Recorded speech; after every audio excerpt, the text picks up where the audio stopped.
Vote देने के लिए एक अच्छी बात है। आगे बढ़ेंगे, एक खबर आपको इस बीच देते हैं। बिहार के सीतामढ़ी के बूथ नंबर 49 पर ईवीएम खराब होने की वजह से वोटिंग का अमल रुक गया है। इसका जायजा लिया न्यूज 18 के नुमाइंदे ने। मैं सीतामढ़ी के बूथ संख्या 49 पर खड़ा हूँ और पिछले आधे घंटे से यहाँ मतदान जो कार्य है वो पूरी तरीके से बाधित है। जो ईवीएम मशीन है वो खराब हो चुका है। लगातार सूचना देने के बाद भी अभी तक ईवीएम मशीन को ठीक नहीं किया गया है। कुछ लोग हैं जो परेशान हैं अपने मताधिकार को लेकर। बताइए क्या कहना है। उद्योग विभाग में बूथ संख्या 49 है। हम लोग 6 बजे से लाइन में लगे हुए हैं। अभी तक पोलिंग स्टार्ट नहीं हुआ है। बार बार रिक्वेस्ट करने के बाद बोलते हैं ठीक हो जाएगा, but nobody is going to take any action.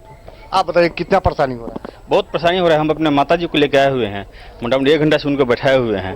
अभी तक हम लोग ने ओल्ड एज के हैं और अभी तक नहीं हो पा रहा है। कई बार हम लोग कंप्लेंट कर चुके हैं, कितना बार कंप्लेंट कर चुके हैं, मगर रिप्लेसमेंट नहीं हो रहा है अभी तक। तो आपने देखा यहाँ लोगों की तादाद काफी है, जो मतदाता है वो काफी संख्या में यहाँ मौजूद है, लेकिन मतदान कार्य पूरी तरीके से बाधित है।